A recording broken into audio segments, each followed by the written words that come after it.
Avoir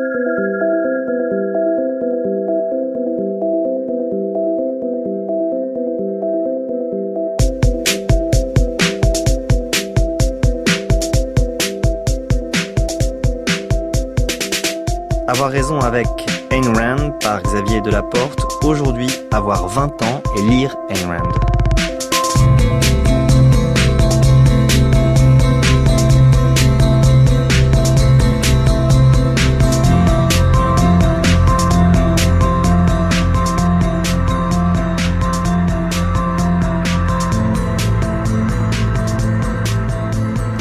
Avoir raison avec Ayn Rand, 5e et dernier épisode de notre série consacrée à cette écrivaine et penseuse née en 1905 en Russie, morte aux États-Unis en 1982. Ayn Rand est l'auteur de 2 romans devenus des classiques aux États-Unis et d'autres textes, d'autres romans aussi, mais ces 2-là sont des classiques. La source vive et La grève, qui, plus sans doute que ses textes théoriques sur sa philosophie qu'elle appelait l'objectivisme, ont fait d'elle une figure essentielle du mouvement libertarien, défenseuse du capitalisme le plus libéral en tant qu'il permet, selon elle, à l'individu de s'épanouir pleinement, le plus égoïstement, comme elle le dit et l'écrit. Elle était aussi profondément antiraciste, profondément athée pour l'avortement, star des campus pendant sa vie, comme on l'a vu, sans cesse lu.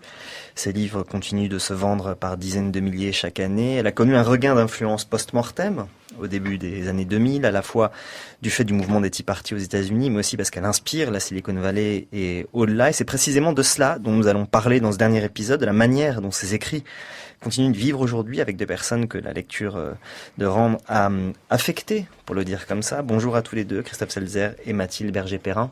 Bonjour. Bonjour.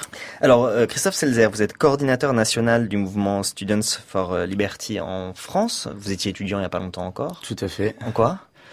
Sciences politiques, j'ai fait une Cagne aussi, donc philosophie, lettres, une BL avec des mathématiques auxquelles j'ai pas compris grand-chose parce que j'étais bachelier littéraire. Et Mathilde Berger-Perrin, vous venez d'entrer dans la vie active ? Tout juste, en réalité, je suis en stage encore, mais j'étudie la philosophie à Normale Sup et la communication à la Sorbonne. Et vous vous avez fondé une association Women for Liberty. Oui, alors sur la base de Students for Liberty, nous avons créé la branche en fait féminine de Students for Liberty qui s'appelle Women for Liberty, qui existe en Europe et à travers le monde, mais qui n'avait pas d'entité en France. Et donc on a décidé de la créer. Et qu'est-ce que c'est alors ce grand mouvement de Students for Liberty ?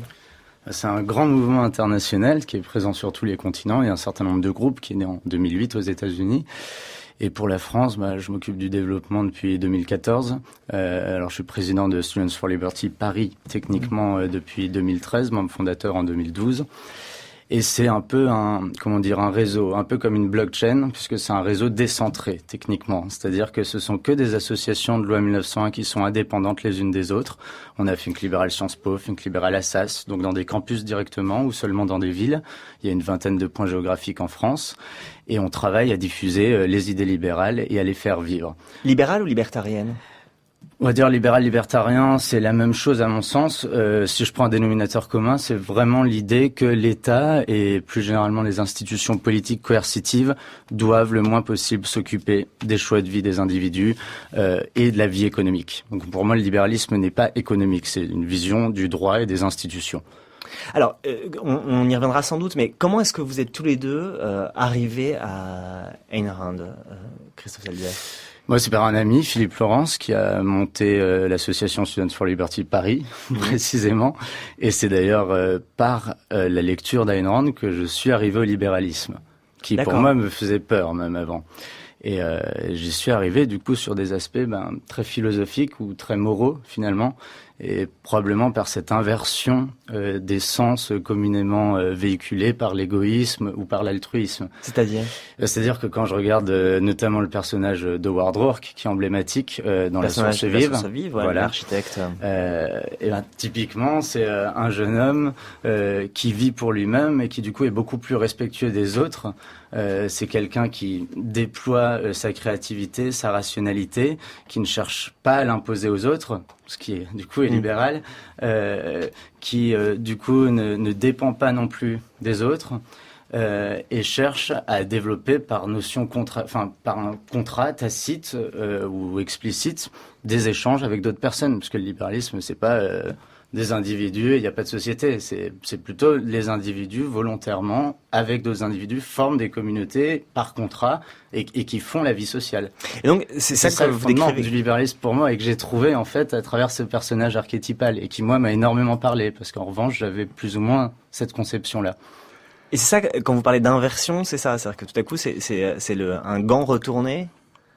Ben, d'une certaine façon, oui, parce que généralement, parce que je me suis toujours intéressé à la politique, que ce soit la droite, alors ça veut pas dire grand-chose la droite, mais le côté ordre moral de la droite ou le côté libertaire et dit altruiste de la gauche, en fait, sont dirigistes. C'est-à-dire que vous avez des personnes qui, au prétexte, et je conteste pas leurs bonnes intentions, d'aider les pauvres ou de vouloir rendre les enfants bien comme il faut, vont décider que collectivement, tout le monde doit suivre un même schéma éducatif, va devoir suivre un système de redistribution, un niveau centralisé de l'État. Alors que non, pour faire de la sécurité sociale, on peut avoir des mutuelles, des coopératives ouvrières, et on n'a absolument pas besoin d'un système centralisé. Et Mathilde Berger-Perrin, alors vous, la rencontre d'Ayn Rand, c'est fait comment ? Alors, par Christophe précisément. En revanche, moi, j'étais déjà venue au libéralisme avant, sur les questions politiques et économiques, mais avec encore beaucoup de scepticisme. Enfin, vraiment, j'étais sceptique à l'égard de ces pensées-là, d'être aussi radicale que pouvaient l'être certains membres de Students for Liberty. Donc, j'y étais, mais j'avais qu'un pied dedans. Et c'est en lisant Ayn Rand, en fait, que ça a été plutôt une confirmation. Mais là, beaucoup plus par rapport à sa conception de l'individu, de l'homme. En fait, se placer du côté des mœurs. Finalement, la vie politique, économique m'intéressait moins que la vie philosophique ou morale d'Ayn Rand. Et c'est sa conception de l'homme idéal, en fait, me donne envie, ou m'a donné envie, en tout cas, de devenir ce type de personne, d'un individu libre, responsable. Carrément. Ah oui, vraiment. Je suis pas objectiviste en fait comme elle, donc c'est là où on va pas se rejoindre. Mais en tout cas, du point de vue d'une étudiante, d'une jeune femme qui est en train en fait de devenir une femme, la lecture d'Ayn Rand, c'est précisément comme ça que je me suis vue grandir en fait. Et comment, alors, par exemple, l'association que vous avez créée, vous diriez qu'elle émane intellectuellement de la lecture de Ayn Rand ? Je me serais pas sentie de créer Women for Liberty avant la lecture d'Ayn Rand. En revanche, comme elle a confirmé en fait ma vision, mon engagement, mes ambitions. Et sur quel principe, par exemple ? Expliquez-nous. Sur quel principe ? C'est que en France, vous avez des figures féministes qui sont majoritairement à gauche. On n'a pas de féminisme de droite. Et quand on veut s'exprimer sur la femme à droite comme à gauche, je trouve qu'on tombe à côté, en fait. Et ce qui est intéressant chez Ayn Rand, c'est que elle, la femme, c'est une femme libre. En fait, c'est un individu rationnel avant d'être une femme. Et donc, dire la femme libre, ça doit être ça. C'est une femme qui travaille, c'est une femme qui porte des jupes courtes, qui ne porte pas de jupe, qui ne met pas de talons, etc. Ou qui se plaint des hommes qui s'étendent dans le métro avec le fameux manspreading récemment, là. Ça, pour moi, c'est pas forcément une femme. En fait, une femme, elle est libre. Si elle veut rester au foyer, elle reste au foyer. Si elle veut travailler et qu'elle a de l'ambition, elle travaille. Mais à aucun moment, Ayn Rand ne va définir ce qu'est une femme. Et ces personnages féminins sont en fait ambitieux, mais toujours très variés. Et on va avoir une Dominique Francon dans La Source Vive qui fait des articles sur l'architecture alors qu'elle pourrait faire autre chose. Même elle reste chez elle, elle fait du jardinage. Enfin, je veux dire, il y a cette partie-là et à côté vous allez avoir dans la grève Dany Targart qui elle va être une ambitieuse qui va essayer qui a la tête d'une des plus grandes boîtes des États-Unis dans le film. Dans le livre, dans le film aussi, mais dans le livre. Et après, vous allez avoir dans Nous les vivants, Kira, qui est une étudiante et qui n'a pas forcément les ambitions qu'on lui demande d'avoir. Mais en fait, ce qui est quand même compliqué dans tout ça, c'est que, par exemple, le personnage de Dominique Francon, et si on prend l'aspect vie sexuelle, disons, de ces personnages féminins, c'est quand même très ambigu. Par exemple, la plupart des relations amoureuses commencent par des sortes de viols quand même, d'une façon ou d'une autre. Enfin, il y a quand même quelque chose de très très compliqué aussi dans la manière dont Ayn Rand constitue ses personnages féminins. Qu'est-ce que vous faites avec ça? Vous faites du féminisme avec Ayn Rand. Qu'est-ce que vous faites de ces aspects-là qui sont quand même compliqués et qui sont déclinables sur d'autres aspects de la pensée de Ayn Rand? Alors, déjà, je pense pas faire du féminisme avec Ayn Rand. En fait, j'utiliserai pas ce mot-là. Elle-même ne l'utilise pas. Elle se revendique absolument pas féministe. Disons que c'est un mot qu'on utilise pour divulguer ses idées parce que c'est plus facile. Mais on n'appellerait pas ça du féminisme, à moins de l'appeler libéral féminisme et de se référer en fait à ce qui existe aux États-Unis. En revanche, alors la sexualité dans les livres d'Ayn Rand, surtout pour les femmes, moi c'est quelque chose qui m'a toujours dérangée en fait, parce que justement, souvent c'est violent, souvent c'est effectivement une sorte de réification à des corps que les femmes acceptent parfaitement d'être l'objet d'autres hommes, enfin vraiment, et elles le disent, et c'est le cas de Taggart par exemple, mais en y repensant, ça a ce côté choquant, violent et finalement rabaissant pour les femmes. Mais comme elles le veulent et elles le font volontairement, en fait, c'est l'acte le plus libre qu'elles puissent faire. Ah ouais, mais c'est compliqué comme penser ça. C'est très compliqué, mais en fait, quand vous voyez la cohérence du récit dans chacun de ces livres et des personnages féminins, Dany ou Dominique Francon veulent être ça.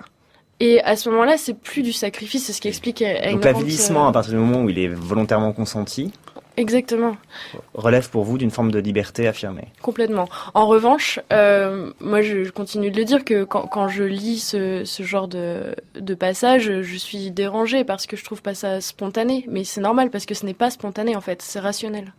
Alors Christophe, c'est-à-dire même question, alors pas forcément sur l'aspect féministe, parce qu'il y a d'autres questions qui sont compliquées chez Ayn Rand, qui sont effectivement que poussées à son extrémité, et pas simplement dans ses romans, mais aussi dans sa philosophie. C'est peut-être plus frappant dans ses romans, parce que c'est incarné, parce que c'est des histoires, etc. Mais il y a des choses qui sont compliquées, qui sont très très difficiles à admettre. Qu'est-ce que vous faites de ça chez Ayn Rand, Christophe Tetzer? Moi, ça me dérange pas du tout. C'est-à-dire que je me sens pas randien. Je sais pas si je suis objectiviste. Je m'en préoccupe pas beaucoup. Moi, ce qui m'a intéressé, c'est ce que j'ai tiré des personnages et des contextes. Moi, je sais pas, je peux peut-être rebondir sur la question. C'est un peu dommage, on en parle beaucoup du coup, mais de la sexualité, mais il y a une notion de contrat. Par exemple, j'aime pas 50 Shades of Grey, mais je trouve très intéressant parce que je trouve qu'il y a des ponts justement là-dessus. C'est le consentement. Et c'est la question de la coercition, en fait. Il n'y a pas d'intervention externe. C'est des personnages qui choisissent l'un et l'autre leur vie. Donc, quelque part, ça ne me regarde pas. Et c'est une matrice très importante, à mon sens, en matière morale. C'est la souveraineté de l'individu sur lui-même, et en matière politique. Et on en tire en fait un fil conducteur institutionnel. Enfin, en tout cas, c'est tel que moi je l'ai fait. Après, bon, comme on parlait de personnages féminins, c'est ce que je trouve fascinant dans La Source Vive, c'est vraiment celui-là avec lequel je suis arrivé à tout ça. C'est ce parallèle entre les deux architectes qu'on a, le duo. Il y a Howard Roark qui est cet architecte extrêmement brillant techniquement, mais qui veut pas se conformer. À l'époque, c'est dans les années 30, donc il veut pas faire des petites frises néoclassiques sous des bâtiments en verre et en béton que lui il conçoit dans son esprit, et il se fait virer de la meilleure école, ou plus ou moins on le prie de bien vouloir rester, mais lui refuse. Et il dit, le diplôme quelque part c'est pas important. Moi ça me fait penser aujourd'hui, ça fait écho à l'école 42, ça fait écho à plein d'univers maintenant professionnels et de compétences où le diplôme en fait n'est qu'un bout de papier, mais vous pouvez valider votre compétence par votre réputation, et on n'a pas besoin forcément en matière d'éducation de passer par un système institutionnel. Et c'est fascinant parce que ce personnage-là qui vit pour lui-même, qui prend son risque, qui l'assume, va quand même contractuellement trouver des gens avec qui il va pouvoir évoluer. Et vous avez en face cet autre architecte qui lui fait bien tout comme il faut, qui est le premier de la classe, qui n'est pas aussi brillant techniquement que le premier, qui va arriver dans le meilleur cabinet d'architectes et qui va s'avilir, alors que quelque part personne ne lui demandait, à faire ce que le client demande, à répondre à des impératifs, et finalement à perdre toute notion de responsabilité, même d'estime de lui-même, alors que soi-disant il est altruiste et qu'il joue le jeu du collectif et de la société, et du jeu où on se regarde les uns les autres. Il ne vit pas pour lui, et donc il n'est pas capable du coup de considérer l'autre avec respect. À vous entendre, on a l'impression que le monde devient randien. Parce que vous citez l'école 42, vous citez comme s'il y avait une sorte de réalisation contemporaine de ce que Rand décrivait. Ou est-ce que le monde est encore rétif à être aussi libertarien ou libéral, je sais pas comment vous diriez. Moi, je pense que au contraire, en fait, on est très minoritaire, on se sent assez en lutte et, enfin, on fait des ponts parce qu'en fait, quand on est libéral, libertarien et passionné de la liberté, on la voit partout où on veut la voir. Mais je trouve que le monde est encore assez hostile à ce genre de pensée. Elle est où cette hostilité? Où vous la voyez?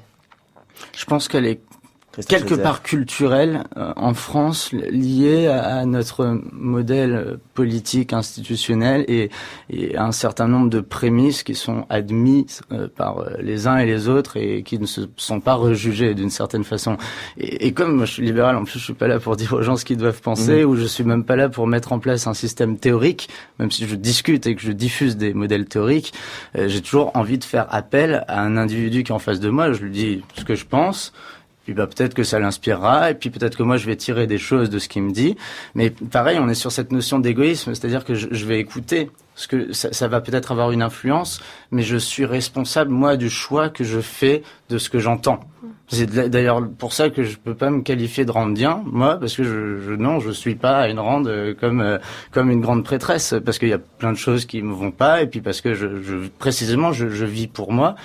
Et parce que je vis pour moi, je fais aussi des choses pour les autres. Parce que comme la politique me passionne, je considère que développer un mouvement associatif, développer des idées, créer des opportunités, c'est quelque chose que je fais aussi pour les autres. Mais c'est un choix qui est individuel et dont je porte la responsabilité. Vous voyez, je fais un retournement inverse. Je comprends bien, ouais. Vous direz la même chose, Mathilde Berger-Perrin? Alors oui, mais comme moi je vous le disais, c'est plutôt sur la vie personnelle ou les mœurs que je trouve Ayn Rand dérangeante et à la fois intéressante. C'est-à-dire que je trouve que l'hostilité vient aussi de la morale en fait. Ayn Rand retourne la morale, c'est-à-dire que pour elle, l'égoïsme rationnel, c'est le plus grand altruisme possible en fait. Et c'est comment ça marche ça? Comment ça marche? C'est-à-dire que si vous êtes un individu égoïste, rationnel et responsable, eh bien, vous allez pouvoir respecter l'autre, pouvoir vous donner à l'autre de manière donc contractuelle ou de manière amoureuse ou peu importe, de manière saine en fait, parce que vous n'allez créer aucune dépendance de l'un à l'autre, aucune interdépendance quelle qu'elle soit.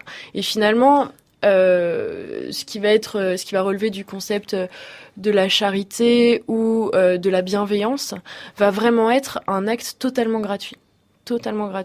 Mais il y a quelque chose qui m'étonne là-dedans et qui me semble complètement justifié par la vie d'Ayn Rand elle-même, c'est que ce sont des principes idéaux qui fonctionnent en dehors de tout contexte. Non. Pour moi, c'est le principe de l'être humain. Mais elle-même l'a vécu. Regardez comment... Enfin, nous, on a raconté sa vie dans ces épisodes qui ont précédé. Et on sait très bien. C'est-à-dire qu'elle-même, donc, qui essayait d'être la plus randienne possible, si j'ose dire, elle a été complètement prisonnière de ses affects. Regardez par exemple la manière dont le courant objectiviste lui-même a subi le problème de la fin de son histoire d'amour avec un de ses épigones. Enfin, elle semble signifier par elle-même qu'il est impossible d'être à la hauteur de ces personnages. Et c'est elle-même qui le disait dans ces périodes un peu dépressives. Mais parce que elle dit qu'elle crée des idéaux, des personnages idéaux, c'est-à-dire un idéal vers lequel on peut tendre, et elle est persuadée parce que elle est dans une conception intramondaine complètement objectiviste des choses, que l'homme peut parvenir à ce niveau d'idéal. Mais à aucun moment elle a prétendu l'être. Et ces personnages sont toujours en quête de l'être, à part éventuellement Howard Roark, qui est le plus fini de tous les personnages qu'elle ait pu faire et qui vraiment est l'homme idéal.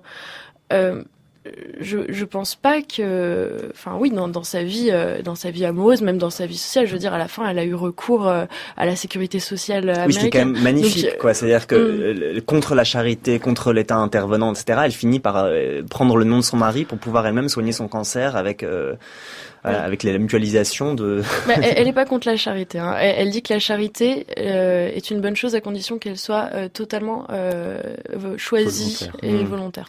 Christophe Et du Seltzer. coup, morale. Parce que qu'est-ce qu'une charité si elle n'est pas décidée par celui qui l'exerce? Howard Roark, pour répondre à la question, c'est un personnage complètement archétypal. Et c'est pour cette raison que j'avais écrit avec un ami qui présidait Think Liberal Sciences Po, donc une des assos de notre réseau. On avait publié un petit papier pour mettre en parallèle le personnage de Gerd Wissler dans La vie des autres, Das Leben der anderen, qui est cet agent en ex-RDA qui est chargé d'espionner un homme de lettres et de théâtre, qui est extrêmement méticuleux, froid, rationnel, qui d'ailleurs n'est même pas désigné par son nom, c'est un matricule, et qui progressivement, à l'écoute de ce qui se passe dans la vie de l'appartement et de ce monde de culture, va progressivement s'humaniser. Et il le fait aussi en vertu de sa raison. Et vous voyez, c'est quelque part par l'empathie en fait qu'il arrive tout à coup à devenir lui quelqu'un qui va refuser par exemple de prendre de grandes responsabilités puisque ça ne lui convient pas. Donc c'est un peu comme Howard Roark qui parce qu'à un moment donné dans son parcours n'arrive pas à vivre de son travail et qui va aller tailler des pierres dans une carrière plutôt que d'aller dans un cabinet dans lequel il pourrait tout à fait aller parce qu'il a les compétences techniques. Il refuse des responsabilités ou une reconnaissance sociale en vertu de ses principes. Et après, en vertu de ces principes qu'il a cultivés, il développe des choses pour d'autres personnes d'une certaine façon. Il devient un élément de résistance morale, ne serait-ce que par sa pensée, par son développement personnel, qui apporte quelque chose aux autres. À quel moment de vos vies vous pensez à Ayn Rand? Vous repensez à des morceaux d'Ayn Rand que vous avez lus, comment ça agit sur vous? J'y repense assez souvent. Mais vous voyez, presque à concurrence des frères Karamazov, par exemple, mais sur l'analyse des êtres humains, c'est que souvent je reconnais. Vous voyez, si je regarde même Xavier Niel, je vais le dire comme ça, c'est quelque part le personnage d'un presse tycoon qui, lui, comprend qu'il est égoïste et qui, peut-être, à certains égards, fait semblant d'être altruiste, tout en vivant aussi de connivence avec l'État et les pouvoirs publics. C'est le profil qui est entre les deux, entre du Howard Roark, si vous voulez, et du Peter Keating, qui lui se vautre sans en avoir même la conscience. Donc vous voyez, j'ai des personnages randiens parfois qui me viennent quand j'observe une figure médiatique ici. Mais par exemple pour effectuer vos propres choix, c'est à ça que je pensais plutôt. Moi, pour le coup, c'est quelque chose d'assez important. Donc, que ce soit dans mes choix donc de travail, carrière, c'est important. C'est-à-dire que j'ai envie d'aller là où il y a de la place pour de la manœuvre, en fait. Dans le travail, une marge de manœuvre. La marge de manœuvre. Je pensais de la manœuvre au sens ouvrier du terme. Non, j'entends au sens où un endroit où je sais que je vais avoir l'espace de penser, l'espace de proposer et l'espace de réaliser. Ça c'est évident. Et par moi-même, c'est-à-dire pas sous le joug d'une direction particulière, d'un angle ou d'une pensée propre à la maison dans laquelle je travaille. Ça c'est très important pour moi. La seconde chose, c'est dans la vie privée. Moi, c'est là où elle m'a vraiment aidée à Ayn Rand. Par exemple. Quand je disais tout à l'heure que Ayn Rand, elle a fait le passage en fait de la jeune fille à la femme, c'est vraiment ça. C'est-à-dire que dans les relations amoureuses notamment, quand vous sortez de relations adolescentes où finalement quand vous avez 18-20 ans, c'est une interdépendance où en fait on grandit ensemble pour pas affronter ce que c'est que d'être adulte. Et bien quand vous y mettez un terme ou quand vous vous relancez dans autre chose, la première chose à laquelle en tout cas j'ai fait attention, c'est d'être un individu responsable, plein, complètement indépendant et qui ne lie aucune dépendance, qu'elle soit affective ou autre, avec la personne avec laquelle elle est en couple ou avec ses amis ou avec etc. C'est pour moi le cœur des relations. Est-ce encore de l'amour ? Alors ça c'est compliqué de le dire. Bon, ça vous regarde chacun d'entre vous. Mais ça c'est la réponse facile des libéraux. Non mais alors ce qui est intéressant c'est que dans ces livres justement les femmes n'y parviennent pas. Ou pas du tout. Dans Nous les vivants, Kira le dit à un moment qu'elle sait pas si elle arrive. Son premier grand roman. Voilà, Nous les vivants. Elle ne sait pas si elle va parvenir à faire ça. Et à la fois, Si, dans la source vive, ça fonctionne. Mais Dominique Franco est rejetée la première fois par Howard Roark quand elle lui dit qu'elle est prête à tout abandonner pour lui. Lui, il n'en veut pas comme ça. Il veut pas d'une femme dépendante. J'ai du mal à... C'est quoi votre monde idéal à vous? Il fonctionne comment? J'en ai pas. Christophe Seltzer? J'en ai pas. Mais vous pouvez pas vous en tirer comme ça. Mais si, parce que je suis pas là pour imaginer, parce que sinon c'est purement théorique et c'est déconnecté de la vraie vie.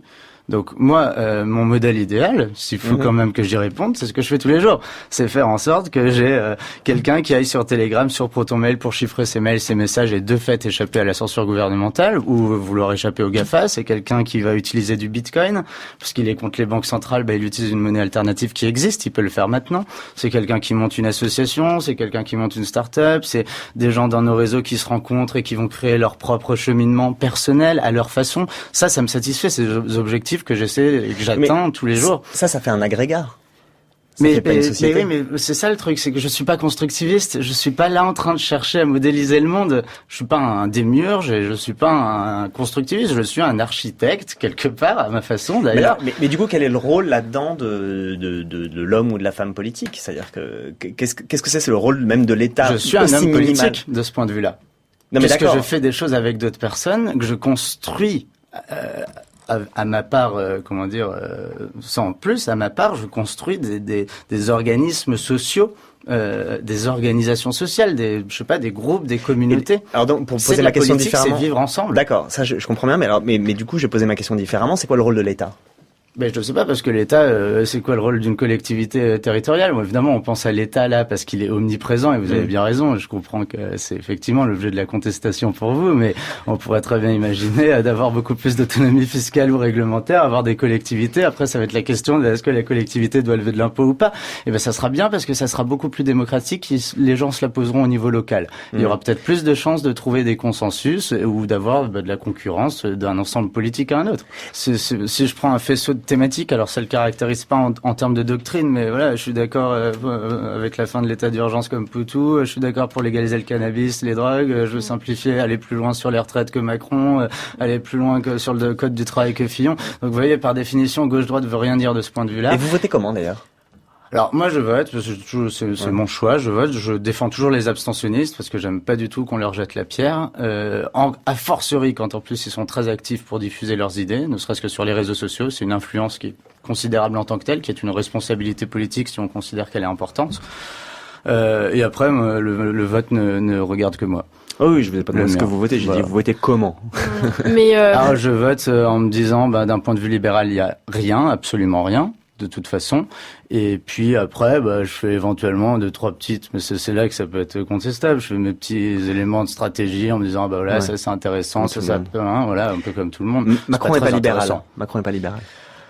Macron n'est pas, alors c'est la grande question, non, il n'est pas libéral, c'est-à-dire qu'il n'a pas été fort, il n'a pas une colonne vertébrale quelle qu'elle soit, parce qu'il y a beaucoup de nuances théoriques, de Hayek, en passant par Friedman, Rothbard, il s'est pas socialisé, dans une fréquentation d'ouvrages, à notre connaissance, d'une école de pensée libérale, donc on peut pas dire que ce soit un libéral, et puis après beaucoup d'éléments programmatiques montrent qu'il ne l'est pas. En revanche, mais c'est là qu'il faut se méfier, mais il y a quelque chose d'intéressant dans la mesure où il est plus ouvert, entre guillemets, comme on dit, sur les questions de société, où effectivement il a l'air un peu moins dirigiste, mais ça dépend vraiment au cas par cas sur des questions d'ordre économique. Voilà, donc c'est de la social-démocratie. Je sais pas ce que ça donne, vous voyez, c'est pas parce qu'on veut faire de l'État une start-up que ça reste pas socialiste profondément, même si on change dans la méthode. Mathilde Berger-Perrin, sur cette question du vote, vous votez comment, vous? De manière assez rationnelle pour le coup, j'ai pris l'ensemble des programmes, j'ai listé les mesures qui me paraissaient réalisables et libérales et j'ai voté avec là où il y avait la somme de mesures qui me paraissaient le plus libérales. Donc c'est pas, vraiment c'est un choix par défaut quoi. C'était pas. Non, je considère qu'aucun des candidats avait été libéral d'ailleurs. Moi, je vote surtout quand je m'exprime et quand j'utilise Telegram. Merci beaucoup à tous les deux, Mathilde Berger-Perrin et Christophe Seltzer. Je renvoie à vos associations Students for Liberty et Women for Liberty. Merci beaucoup. Merci. Merci.